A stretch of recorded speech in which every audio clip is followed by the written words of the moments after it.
Hola, muy buenas tardes. Los saluda Genaro Luis Cervantes, practicante de Aikido, Iaido y Yodo e instructor en México Asia Budokan. El día de hoy me gustaría iniciar una serie de reflexiones que tienen que ver con la función educativa del Budo. En esta primera reflexión me gustaría compartir acerca de un concepto que nos es muy familiar, que es el dojo. Muy bien, todos de alguna manera al iniciar nuestra práctica hemos escuchado esta palabra y hemos acudido a un dojo de alguna disciplina marcial. Ah, ¿Qué ocurre cuando nosotros queremos analizar un poco este concepto históricamente? Resulta que está relacionado a una idea que tiene origen en el concepto bodhimanda, que en sánscrito hace alusión precisamente al lugar o al espacio donde se alcanza la iluminación. Este concepto también está muy relacionado precisamente con la figura histórica de Siddhartha, el Buda histórico, en el cual precisamente él se sienta en el árbol Bodhi y hace la promesa de no levantarse hasta que no logre la completa iluminación. Entonces, si uno rastrea los caracteres que conforman la palabra dojo, precisamente uno encuentra esa alusión a un lugar, nosotros lo entendemos como un lugar donde se practica el camino, pero también puede estar ligado históricamente a través precisamente de la relación del budismo al pasar a China y posteriormente a Japón, a este espíritu de un lugar donde precisamente se alcanza la iluminación. Bien, actualmente nosotros, sobre todo en las circunstancias en que estamos pasando, en el cual pues hemos tenido un tiempo de practicar en nuestra casa y hemos hecho muchos videos en línea conservando precisamente nuestra práctica. Entonces, creo que cabe perfectamente esta reflexión sobre el dojo. Muchas veces hemos escuchado una frase que dice que el dojo puede ser cualquier lugar puede ser el dojo. En efecto, si uno piensa en un campo de béisbol, fútbol, una cancha de básquetbol, en efecto podemos realizar una práctica en ese lugar.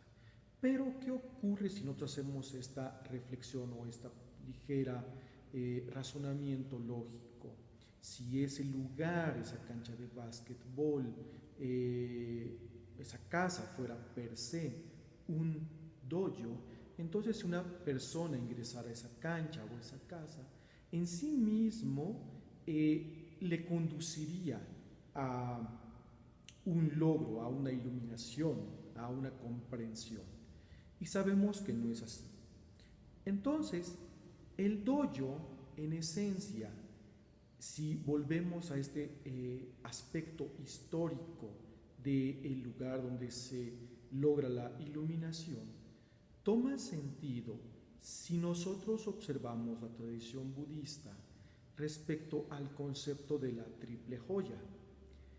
Estamos hablando en este caso de tres elementos precisamente que son el Dharma, la enseñanza, el Buda, que representa precisamente como esa figura de inspiración, y en un momento dado la Sangha, la comunidad de practicantes. Si nosotros reunimos a esto que se define precisamente como triple joya, entonces en un espacio físicamente puede ocurrir que precisamente se dé un trabajo personal o una transformación personal. Si esto nosotros lo trasladamos a esta noción marcial, precisamente de dojo, nosotros encontraremos un símil a esta triada. Podemos hablar que en efecto cuando vamos a un dojo necesitamos o tiene que estar presente una enseñanza. Si no, no tendría sentido ir a un dojo, ¿verdad? Pero esa enseñanza tiene a su vez que ser conducida por una persona con ciertas cualidades o cierta práctica, un instructor. Y a su vez, pues ahora sí, se reúnen personas, ¿verdad?, que desean realizar o tener ese conocimiento, esa práctica, y en un momento dado confiar en una persona que les va a compartir ese conocimiento. Es así como haríamos precisamente de manera breve, como un símil entre cómo es un lugar de iluminación, este Bodhimanda, y cómo se transforma en la noción marcial de dojo. Ahora,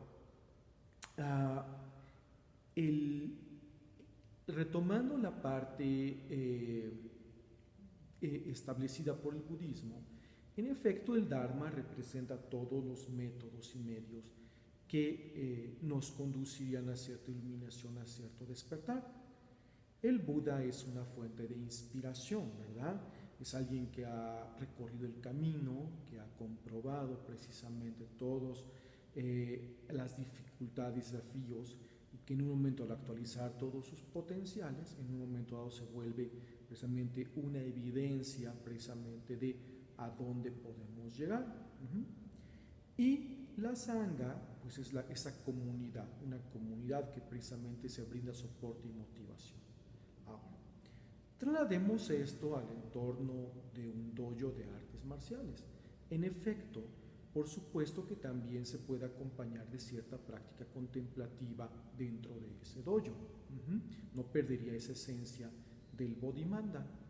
Sin embargo, obviamente al acotarlo, hablamos de una enseñanza técnica, una técnica marcial, que puede estar acompañada exactamente de recomendaciones o consejos éticos o de comportamiento, de autodisciplina, por ejemplo, y hablando de la figura de este instructor, al cual le llevamos a llamar el sensei del dojo, estamos hablando de una persona que ha hecho una interpretación del camino, ha practicado el camino y en un momento dado comparte esa experiencia, esa interpretación de su vivencia a lo largo de ese camino. Es una persona que de alguna manera también toma responsabilidad por la persona que va a aprender o que desea integrarse en este camino marcial, y en un momento dado precisamente puede orientar, te puede orientar de una manera más efectiva. En el dojo formalmente le podemos llamar la comunidad de practicantes. La comunidad de practicantes fundamentalmente lo que hacen precisamente es esto: apoyarse, motivarse, inspirarse unos a otros. De alguna manera ofrecer su tiempo, su cuerpo para precisamente poder practicar un conjunto de métodos y medios. Ahora, contextualizando esta noción de dojo y brevemente como en los aspectos que le darían sentido, quisiera compartir algo que creo y pueden coincidir algunos practicantes e instructores sobre ciertas recomendaciones de lo que ocurre y le da sentido al dojo. Yo quisiera centrarme en 3 recomendaciones. La primera tiene que ver un poco precisamente con el cuerpo de la enseñanza. Aquí me voy a centrar en lo que le podemos llamar la regla de la mitad. Muchos de nosotros hemos tenido una experiencia de práctica. Esa experiencia de práctica puede ser de X años, cuando llegamos a convertirnos en instructores. No es raro que se presente en ocasiones algún practicante, algún aspirante a practicante, y nos pregunte cuánto tiempo nos tomó tener cierto logro, llamémoslo por ejemplo una cinta negra. Y entonces este practicante nos hace una pregunta: bueno, si yo practico de cierta manera, rigurosa, disciplinada, considera que lo podría hacer en la mitad del tiempo. Entonces, si uno ha practicado disciplinadamente, no sé, 10 años, esta persona lo que nos está proponiendo es hacerlo en 5 años. Obviamente con desconocimiento del proceso que llevó el instructor durante esos 10 años. Él nos propone hacerlo en 5 años. Entonces, en ese momento, si nosotros como instructores aceptamos esto, lo que estamos fomentando es que cuando este practicante, al término posiblemente de esos 5 años, y quizá él quiera instruir, por ejemplo, entonces nuevamente vendrá un practicante a él y le dirá cuánto tiempo le tomó llevar a un logro, por ejemplo, su cinta negra. Y él responderá 5 años. El nuevo aspirante le preguntará, entonces, si yo practico de X manera, de una manera disciplinada, rigurosa, ¿lo puedo hacer en la mitad? Entonces estamos hablando de 2 años y medio. Y quizá este instructor diga, bueno, está bien, comienza tu práctica y en el camino verás, pero la motivación de este aspirante se mantiene en reducir el tiempo. Entonces, aquí es muy importante reflexionar sobre esta regla de la mitad. Es muy importante que al compartir la enseñanza dejemos en claro al practicante que es un proceso de vida, que no estamos como instructores para reducir el camino, para encontrarle atajos en el camino y que cada practicante lo ha hecho de manera disciplinada, que no hay forma en la cual uno pueda estar llegando a la mitad y a la mitad y a la mitad, sino entonces precisamente caeríamos en el absurdo precisamente donde un practicante le diría, bueno, ¿cuánto tiempo le tomó? Bueno, me tomó 6 meses, entonces el nuevo aspirante le preguntará si yo practico de X manera, ¿cree que lo logre en 3 meses? Entonces ya estaríamos cayendo en el terreno precisamente del absurdo, por lo cual es muy importante precisamente que cada practicante viva su proceso al adentrarse precisamente en el dojo y en el proceso de recibir una enseñanza. Respecto a la parte de la instrucción, yo quisiera compartir aquí lo que le puedo llamar la regla de evitar los extremos. ¿Qué significa evitar los extremos? Por supuesto que sin menospreciar la trayectoria de ningún practicante, retomando este factor histórico, por supuesto que un instructor con sus calificaciones, pues no es inmediatamente per se, por ejemplo, un Buda. Entonces, obviamente es muy importante que exista una sana relación precisamente. Tampoco es una persona que empezó a practicar, obviamente, hace 3 meses, que tomó una especie de curso de capacitación y se puso a instruir.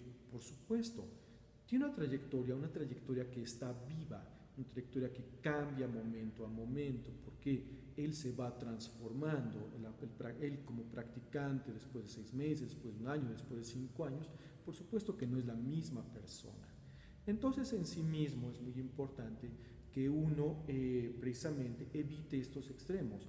Uno nunca sabe precisamente hasta dónde va a llegar en el camino y cuáles van a ser las relaciones del camino que uno alcance, como tampoco obviamente uno pues siempre es una persona que solamente ha practicado unas cuantas horas. Es muy importante dimensionar correctamente la función del instructor, ¿sí?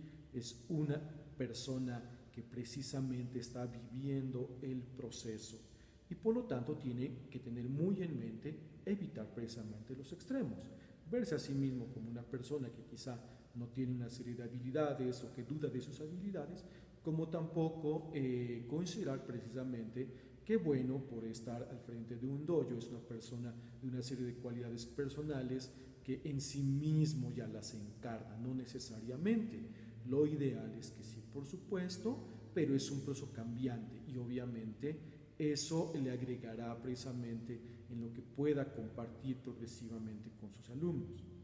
Bien, hablando precisamente ahora de los alumnos en esta triada, creo que es muy importante crear una cultura de la interdependencia. ¿Esto qué significa? Muchas veces cuando los practicantes, la comunidad está dentro del dojo, ocurre un fenómeno muy normal, muy natural. Son diferentes motivaciones y a veces pareciera que dentro de esas motivaciones algunos practicantes tienen cierta prisa. Esto los lleva a buscar practicar con las personas más hábiles que están, los senpai. Si practico con los senpai, entonces yo precisamente vuelvo a ese ejemplo de la regla de la mitad. Si yo practico con los senpai, precisamente lograré realizar mis habilidades más pronto. Y entonces ocurre precisamente una especie de separación en la comunidad. Algunas personas que tienen cierta motivación y que están viviendo el proceso aún a su ritmo personal, y algunas personas que desean vivirlo más rápido. Lo importante es que precisamente la comunidad se entienda como algo interdependiente.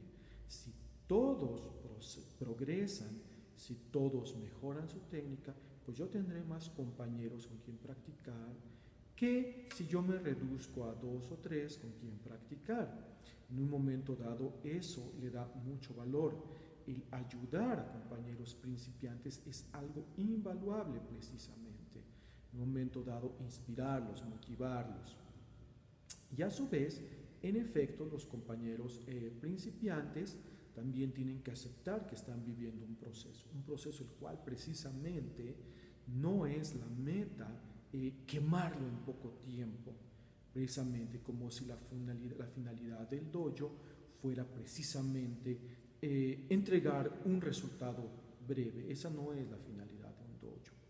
Entonces, bueno, con esta reflexión, estas recomendaciones, estos comentarios, quisiera cerrar esta reflexión del día de hoy, precisamente acentuada en este concepto tan relevante que es el dojo. Los invito precisamente a reflexionar acerca de cómo es nuestro ambiente en el dojo, la relación con nuestro maestro y la relación con lo que estamos aprendiendo, con ese conocimiento que estamos adquiriendo. Será un gusto saludarlos en una siguiente cápsula donde exploremos uno de los conceptos que precisamente le da mucho sentido a la relación alumno-maestro, que es el concepto de Giri. Gracias por acompañarme y pues estaré leyendo sus comentarios y compartiendo precisamente un poco más de estas reflexiones. Muchísimas gracias y un cordial abrazo. Hasta luego.